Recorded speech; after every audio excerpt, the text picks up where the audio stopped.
Kisah Sobat TV. Salam rahayu sedulurku semua.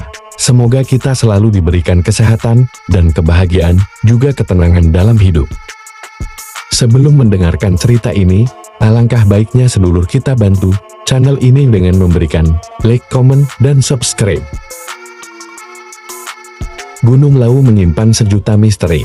Beragam kisah misteri muncul ke permukaan, termasuk lahirnya bendera merah putih, yang hingga saat ini dipakai sebagai bendera kebangsaan Indonesia. Konon, tercetus pertama kali di puncak gunung, yang dahulunya bernama Wukir Mahendra ini. Tidak hanya itu, Lawu yang diyakini masyarakat sebagai keraton para makhluk halus di tanah Jawa ini, ternyata juga menjadi tempat ziarah para Presiden RI. Gunung Lawu berdiri kokoh di daerah perbatasan Jawa Tengah dan Jawa Timur. Masyarakat Jawa sangat percaya mitos bahwa puncak Lawu dahulu merupakan kerajaan pertama berdiri di Pulau Jawa dan dipercaya memiliki dunia gaib yang misterius. Karena itu, hingga saat ini, Lawu masih dianggap sebagai gunung keramat yang memiliki banyak keistimewaan. Banyaknya keistimewaan yang dimiliki membuat gunung yang memiliki arti gunung pertama kali berdiri di Pulau Jawa ini masih digunakan dan menjadi tempat laku spiritual.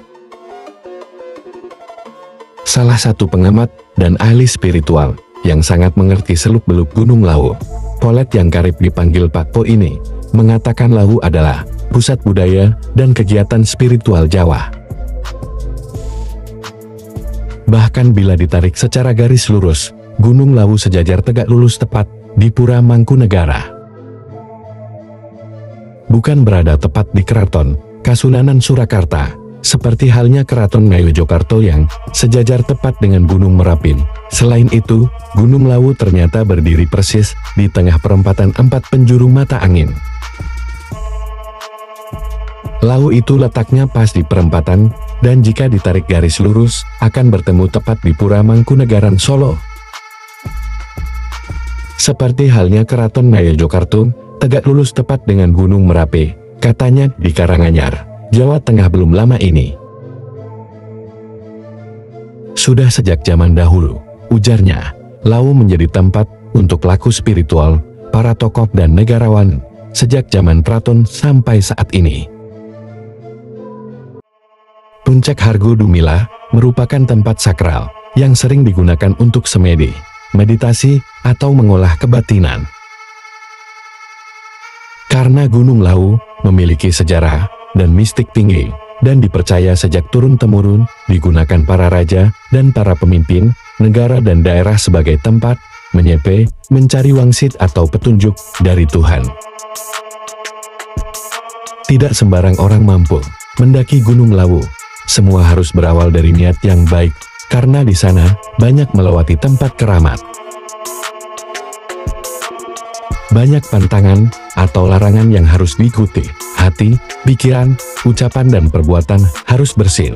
Jadi jika niatnya sudah tidak benar, jangan harap bisa mencapai puncak Lawu, ujarnya. Sudah menjadi rahasia umum, hampir semua petinggi negara sering menyepi dengan mendaki puncak Lawu.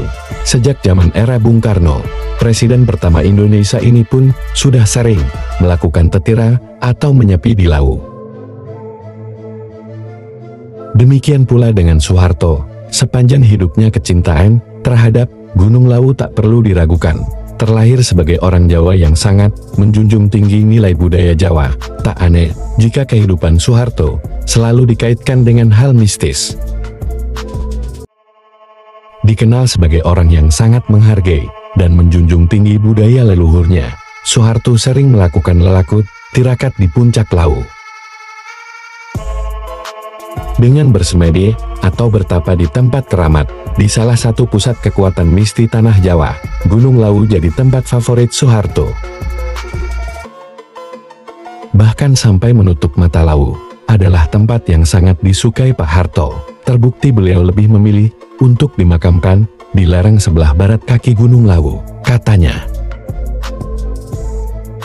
Tidak hanya 2 presiden saja yang begitu suka dengan Gunung Lawu. Almarhum Presiden keempat, Abdurrahman Wahid atau Gus Dur, juga jatuh cinta dengan Gunung Lawu. Bahkan Gus Dur ternyata sudah berulang kali pernah mendaki hingga puncak Lawu. Tidak banyak yang tahu jika Gus Dur juga pernah naik ke puncak Lawu. Tapi memang itu faktanya. Beliau sangat penasaran seperti apa Gunung Lawu.